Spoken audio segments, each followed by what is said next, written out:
Yaba mfowethu, khona inkulumo empedula umoya ethi yona ekhaya kungenwa ngemali. Uthi mozwa leyo nkulumo-ke nawe manje bese uyanethezeka, uneka amasende, urelaxe. Ayikho indawo ebiza njengokuya ekhaya. Uma uyingane yomfana uma uwumuntu uphuma ekhaya uyofuna amadlelo aluhlaza la owafuna khona. Ubuyela kanjani pho ekhaya ungenayo lento ekususa ekhaya? Ekhaya kungenwa ngemali. Awuyi ekhaya ungaphethe lutho. Umthetho wawo wonke umuntu ophila kulo mhlaba. Awuyi ekhaya uphumeleni unless makuwukuthi uya ngenkinga ekhona mhlambe ufile uzazama. You understand? Awuyi ekhaya ungaphethe lutho. Ukuthi bathini labantu ngoba uma uphumile wena uhambile bacabanga ukuthi uzoza na something. Ba expect ukuthi wena uzoza nempumelelo, hayi ukuthi uzoza ulambatha. Nangizwa kahle. Awuyi ekhaya ungaphethe lutho. Uma ufuna ukubona ukuthi awuyi ekhaya ungaphethe lutho, zibuze ukuthi kwenziwa yini ukuthi ufikile kuDisemba, ufike namahinyahinya, ufike nayo yonke into, nama-jumpsuit nayo yonke into. Bafike bekuthande. Uma wahlala 2 weeks kwaphela zizoqala inkinga. Why ningaxabani ukudla makusekhona? You understand? Because uma bebheke wena babheka umuntu osebenzayo, umuntu ophila kangcono, umuntu okumele abatakule kule nkinga ababhekani nazo zokuswela. Awubuyele ekhaya ungenalutho. Maningi ama-challenges ongadibana nawo kulabantu abaphila lapha ekhaya. Because uma ufikile okokuqala bona bayahoxa. Wena manje sekumele uproduce. Ini ungaphethe lutho? Uzolala lapho okokuqala ungakhili la ekhaya. Okunye lokho okwenza abafowethu babhunguke. Okwenza sibhunguke yikho lokho.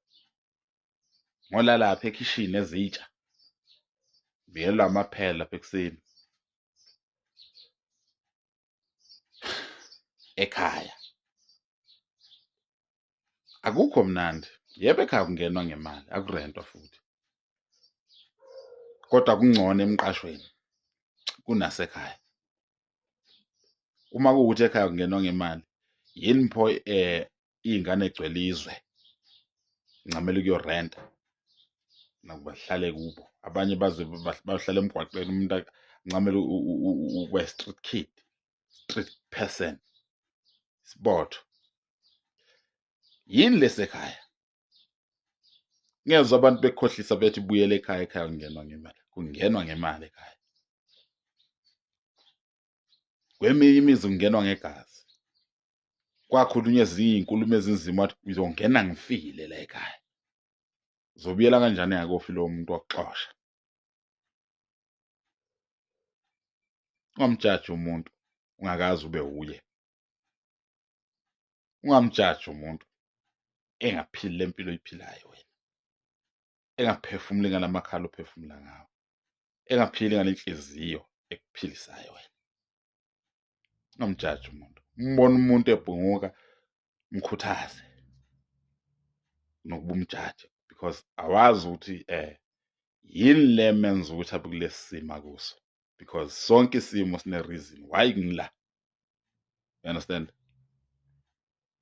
Phusha impilo yakho uphume kumba. Angizile kuwe, ngizophusha impilo yami la engikhona ngesizathu and ngiyathanda ukuba la. Unless mangize kuwe ngazokubikela inkinga zami nje mfowethu, ngicela ungithathe la ungise lapha. La uzoqala khona ukungijaja. Ungangijaji ngazile kuwe, ngizokutshela ukuthi inkinga zami ziwukuthi. Ungazelaphi.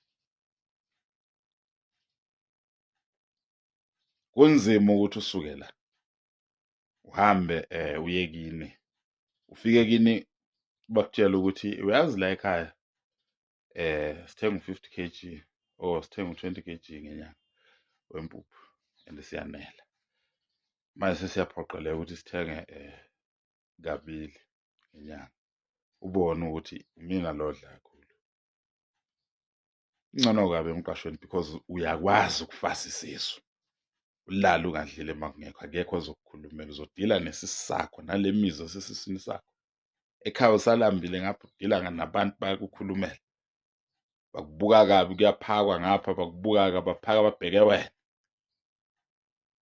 Ayi, awusibuzi lamanyala la ukuthi siyanini ekhaya. Siyokwenzani singakuyithola lento esiyifunayo? Abanye silinde ukufa la, sohamba siyongcwatshwa le. Asiyi